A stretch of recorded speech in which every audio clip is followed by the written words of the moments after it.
નમસ્કાર મિત્રો, હું ઇમિગ્રેશન એટર્ની દેવ બનાડ વિશ્વનાથ બનાડ લો ઓફિસીસ તરફથી અને હું અત્યારે તમારા બધાનો સંપર્ક અમદાવાદ ગુજરાતથી કરી રહ્યો છું અને મારી પાસે તમારા બધા માટે કેટલાક સમાચાર છે. બે મોટી બાબતો બની છે. પહેલું એ કે department of state secretary Marco રૂબિયો દ્વારા જાહેરાત કરવામાં આવી છે તેઓ સ્ટુડન્ટ વિઝા તેમજ એક્સચેન્જ વિઝિટર વિઝા સસ્પેન્ડ કરવા જઈ રહ્યા છે. આ મોટા સમાચાર છે. જે લોકોએ કોલેજોમાં અરજી કરી હોય, માસ્ટર્સ પ્રોગ્રામ, મેડિકલ સ્કૂલ, લો સ્કૂલ, તેમને સમસ્યાઓ થશે. વિઝા અપોઇન્ટમેન્ટ્સને સ્કેડ્યુલરથી દૂર કરવામાં આવશે.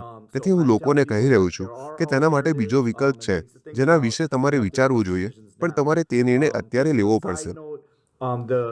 ફક્ત એક નોંધ તરીકે, યુએસસીઆઈએસ અને ડિપાર્ટમેન્ટ ઓફ હોમલેન્ડ સિક્યોરિટીએ ડિપાર્ટમેન્ટ ઓફ સ્ટેટ્સ જેવી સ્થિતિ અપનાવી નથી.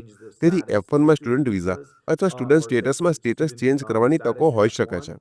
તેથી આ બાબતો ધ્યાનમાં લેવી જોઈએ. બીજી બાબત એ કે ભારત સહિત ઘણા દેશોમાં ટ્રાવેલ એજન્ટો વિઝા અરજીઓ ફાઇલ કરવા માંગતા લોકો સુધી તેમની પહોંચનો ઉપયોગ કરી રહ્યા છે અને ઘણી વખત તેઓ, મારો મતલબ છે, તેઓ સારું કામ કરે છે અને કેટલીક વાર તે ખૂબ સીધું હોય છે, પરંતુ ઘણી વખત ટ્રાવેલ એજન્સીઓ તેઓ અરજદારો અથવા અરજીઓ અથવા DS-160 પરની માહિતીની બારીકાઈથી તપાસ કરતી નથી. તેઓ ફક્ત માહિતી લે છે અને તેને DS-160 ફોર્મમાં મૂકી દે છે, અથવા તેઓ ફક્ત માહિતી બનાવી દે છે. આ તદ્દન ખોટું છે અને તે ઘણીવાર ક્લાયન્ટ્સને ખરાબ પરિસ્થિતિમાં મૂકે છે. ડિપાર્ટમેન્ટ ઓફ સ્ટેટે હમણાં જ કહ્યું હતું કે તેઓ સમગ્ર ભારતમાં ટ્રાવેલ એજન્સીઓની સમીક્ષા કરવા અને તેમની પાછળ પડવા જઈ રહ્યા છે.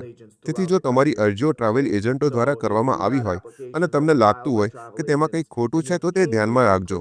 અને તેનો અર્થ એ છે કે પછીની અરજીઓમાં આ બાબતો સામે આવી શકે છે. ઉપરાંત, જે કોઈએ પણ કોઈ વિરોધ કર્યો હોય, સરકારની કોઈ ટીકા કરી હોય, ગાઝા કે પેલેસ્ટાઇનની ટીકા કરી હોય, કે ઇઝરાયલ જે પરિસ્થિતિ સંભાળી રહ્યું છે તેની કોઈ ટીકા કરી હોય, કે પછી પ્રેસિડેન્ટ ટ્રમ્પની કોઈ ટીકા કરી હોય, એવું કંઈ પણ કર્યું હોય, તો એ હકીકત ધ્યાનમાં રાખજો કે આ વહીવટ આ પ્રકારનું વર્તન સહન નથી કરતું. તેઓ વાણી સ્વતંત્રતાના પ્રચારની ચર્ચા કરે છે, પરંતુ અહીં નહીં. તો ચાલો આપણે એવું ન વિચારીએ કે તેઓ વાણી સ્વાતંત્ર્યતાના હિમાયતી છે. તેઓ વાણી સ્વતંત્રતા નથી ઈચ્છતા. તેઓ ઈચ્છે છે કે લોકો સંતુષ્ટ રહે. પરંતુ જે લોકોને યુનાઇટેડ સ્ટેટ્સના વિઝાની જરૂર છે કે કંઈક આગળ વધારવા માંગે છે, તો બે વાત વિચારજો તમારો અભિપ્રાય વ્યક્ત કરવા બાબતે. આ તમારો અભિપ્રાય વ્યક્ત કરવાનો સમય નથી, સિવાય એ કે તમારી તે પ્રાથમિકતા હોય. હું તમે જેવા છો તેવા રહેવાના હિમાયતી છું, અને જો તમને લાગે છે કે તમારો અભિપ્રાય વ્યક્ત કરવો કે વાત બહાર પહોંચાડવી વધુ મહત્વપૂર્ણ છે, તો ચોક્કસપણે તમે કરો, પરંતુ સમજો કે તેના પરિણામો આવશે.